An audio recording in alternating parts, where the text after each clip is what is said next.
मित्रों नमस्कार। मैं पंडित ब्रजेश चंद्र पाठक मनोकामना ज्योतिष चैनल पर प्रस्तुत हूँ। आज आपके समक्ष बुध राशि परिवर्तन कुछ ही दिन बचे हैं। 10 मई को राशि परिवर्तन होने जा रहा है बुध का 7:03 शाम को शुक्रवार को।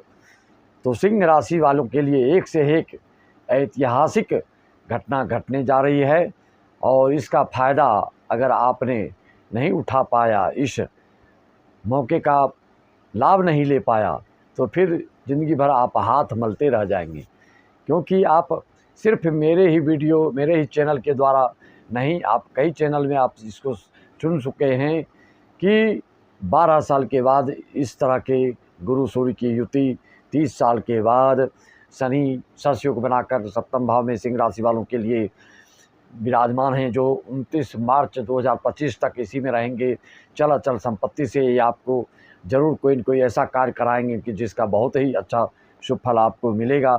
चाहे वो नया मकान खरीदें, चाहे पुरानी संपत्ति का रिपेयरिंग करवाएं, पैतृक संपत्तियों का आदि आदि योग आपके बने हैं शनि के से संबंधित।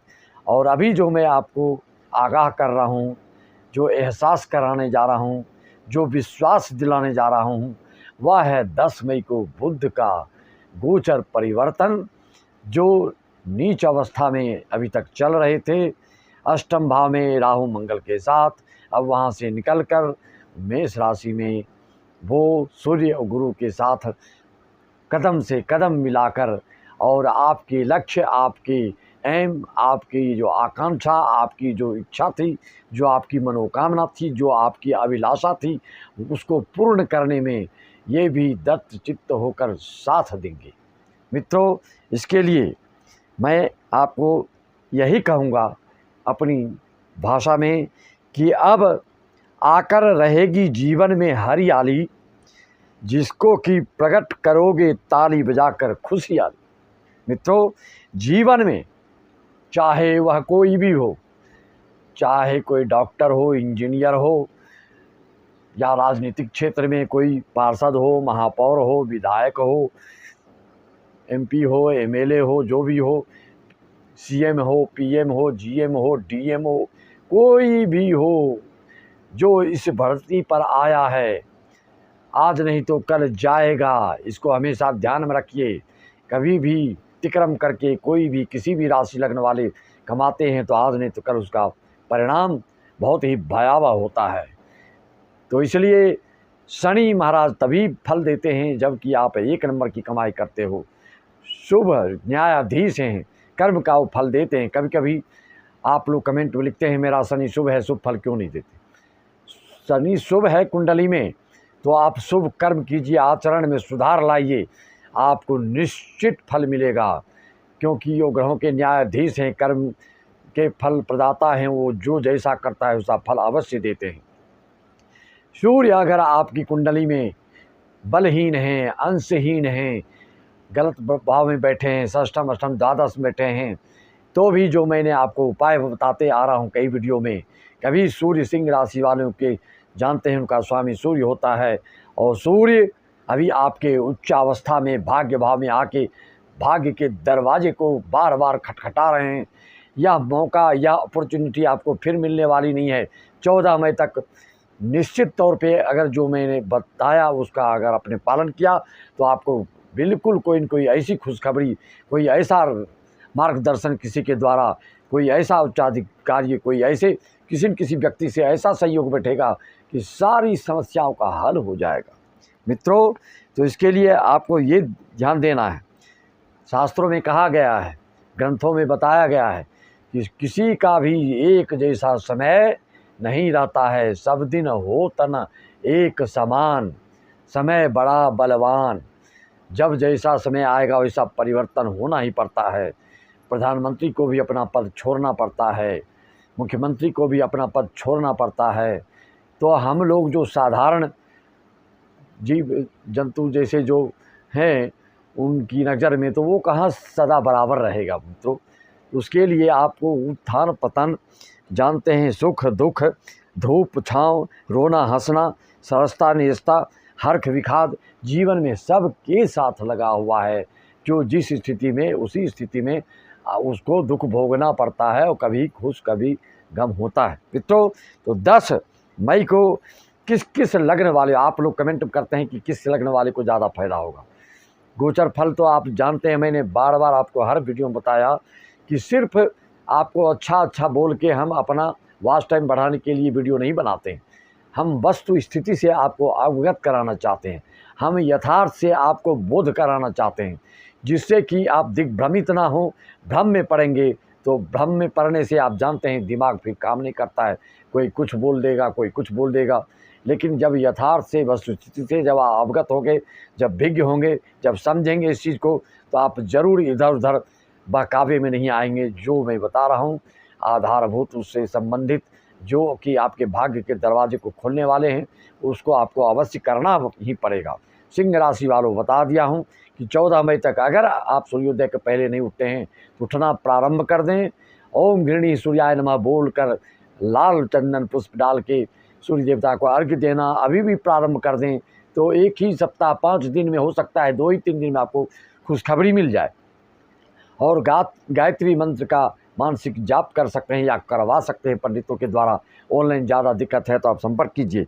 किस किस लग्न वालों के लिए ये सुअवसर, जिस घड़ी की आप प्रतीक्षा कर रहे थे, कोई कार्य आपको विलंबित था, कोई किसी कार्य में अवरोध आ रहा था, किसी कारण से रुका हुआ था, चाहे वो ठेकेदारी लाइन हो, चाहे सरकारी ठेकेदार हो, A grade, B grade, C grade आदि, या चाहे उच्चाधिकारी पर आप पदासीन थे, पदोन्नति आदि से वंचित थे, या देश विदेश से आयात निर्यात इंपोर्ट एक्सपोर्ट से संबंधित कोई कारोबार कर रहे थे, किसी भी क्षेत्र से आप जुड़े हैं, तो कौन से लग्न वालों के लिए शुभ रहेगा? वृषभ लग्न, मिथुन लग्न, तुला लग्न, कन्या लग्न, मकर लग्न, कुंभ लग्न वालों के लिए बुध अगर अच्छी स्थिति में होगी तो 10 मई से आपको ज़रूर कोई न कोई खुशखबरी मिलेगी, ज़रूर कोई न कोई इन्फॉर्मेशन मिलेगा संचार के माध्यम से, किसी के माध्यम से, जिससे कि आपका भाग्य का द्वार और ही प्रशस्त होगा। पहले से ही गुरु महाराज 1 मई से नवम भाव से आपके 10वें भाव में आ गए हैं, विराजमान हो गए हैं, जो कि आपके भविष्य के उन्नति के लिए, उत्थान के लिए, आपको उत्कर्ष को प्राप्ति करने के लिए आप में ऐसी शक्ति, ऐसे दृढ़ संकल्पित आप हो जाएंगे, ऐसे कार्य को आप संपादित करेंगे जो जिस से क्षेत्र से जुड़े हैं। कोई यूट्यूबर है तो उससे, कोई नेटवर्किंग से संबंधित जुड़ा है तो उससे, ज़रूरी नहीं है कि सब सरकारी नौकरी में ही पदस्थ हों। आप जानते हैं कि सरकारी नौकरियां कितने लोग को मिलती हैं। जो जिस क्षेत्र से संबंधित कारोबार, रोजगार, व्यवसाय, उद्यम धंधा, उद्योग क्षेत्र से संबंधित मशीन इंजीनियरिंग या किसी भी क्षेत्र से जुड़े काम कर रहे हैं, तो उसमें निश्चित आपको 14 मई तक लाभ होगा। सिंह राशि वालों को मैंने पहले बताया, सिंह राशि वाले को भी मेष से मीन लग्न तक कोई भी हो सकता है। किस किस लग्न वाले को फायदा होगा उसको मैं इस वीडियो में दोहराना नहीं चाहता। पिछले वाले वीडियो को देखेंगे तो उसमें मैंने उसको आपको मार्गदर्शन दे चुका हूं कि इसी लग्न वाले को ज़्यादा फायदा, इसी लग्न वाले को ज़्यादा फायदा नहीं होगा। अपनी कुंडली की विश्लेषण आपको करना है तो मात्र 301 में देखकर आप आगे के जो भी सोच रहे हैं, जो योजना बना रहे हैं, वो फलीभूत होने वाला है कि नहीं, उसमें क्यों अवरोध आ रहा है, कोई विशेष दोष होगा आपकी कुंडली में, तो सारे गोचर के फल, सारे कुंडली के रचनात्मक जो ग्रह गोचर होते हैं वो भी बिल्कुल उल्टा परिणाम देने लगते हैं। तो इसलिए कोई विशेष दोष नहीं होना चाहिए। विशेष दोष के मतलब होता है कि अंगारक दोष दोनों तरफ से फायदा करता है। शुभ है तो बहुत शुभ हो जाता है, अगर अशुभ है तो गलत हो जाता है। चंद्र बुध की युति अशुभ है तो लोग को जिंदगी से उबाऊ पैदा कर देता है, शुभ है तो वो रिसर्च करता बना देता है, उसमें मौलिकता की परिपूर्णता आ जाती है। इस तरह से कोई भी विषकुंभ योग भी किसी न किसी तरह से शुभ रहता है, कभी कभी फायदा दिलाता है, हानि भी दिलाता है। हर योग, जितने आपकी कुंडली के योग होते हैं उसमें ज़रूरी नहीं है कि एक तरफा सा बिल्कुल फ़ायदा ही फ़ायदा करें। किसी न किसी दृष्टिकोण से नुकसान भी करते हैं, किसी न किसी दृष्टिकोण से फ़ायदा भी पहुंचाते हैं। जैसे आपका सिंह लग्न और कर्क लग्न होगा तो आपका मार्केश आपके सप्तमेश बनता है शनि। शनि आपको धन के लिए बहुत फायदा देने वाला होता है। शनिकृत उद्योग, धंधा, खेती, किसानी, बिल्डर्स, खदान आदि से खूब, रियल एस्टेट संबंधी खूब फायदा देता है, लेकिन स्वास्थ्य में परेशानी देता है। अगर शनि की मार्केश की दशा अंतर्दशा चल रही हो, स्वास्थ्य में परेशानी, हड्डी में दिक्कत, पैर में दिक्कत, फोड़ा फुंसी आदि किसी तरह से दिक्कत ये देता है। इस तरह से आप समझिए, हर तरह से कोई बोल देता है सिर्फ फायदे के लिए आपको कोई रत्न पहना देता है जिससे कि आपको इतनी हानि होती है कि ऑपरेशन करना पड़ता है, कभी बिल्कुल आप डिप्रेशन में आ जाते हैं, बिल्कुल क्रोधित हो जाते हैं। तो इस तरह के काम मत क्या करें। जब तक ठोस जानकारी आपको ना मिले, अंदाज से कोई कदम उठाएंगे रत्न के बारे में। भगवान का ही एक नाम ऐसा है कि किसी भी राशि वाले, किसी भी लग्न वाले, किसी भी ये पशु पक्षी भी भगवान के नाम सुन के मंत्रमुग्ध होते हैं। गाय, जीव जंतु, सब मच्छर तक अगर जहाँ पे सत्संग होता है और संगीत चलता है, सब प्रभावित होते हैं, आनंदित होते हैं।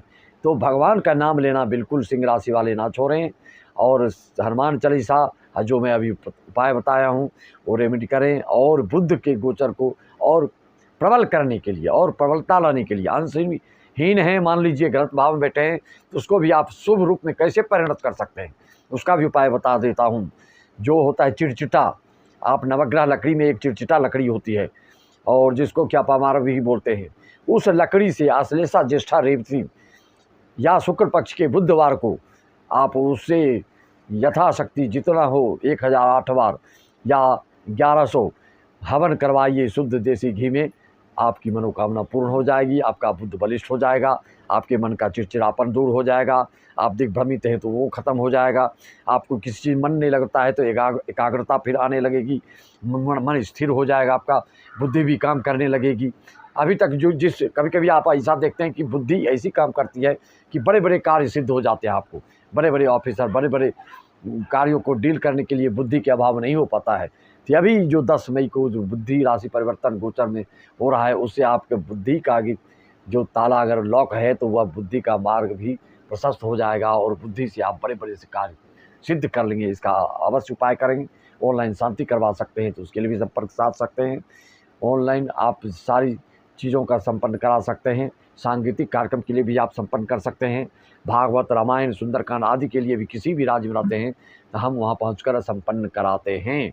मित्रों, इसी वाणी के साथ में अधिक लंबा ना बनाते हुए वाणी को विराम देता हूँ। राम राम, जय श्री राम, जय श्री राज। ओम नमः शिवाय। राधे राधे।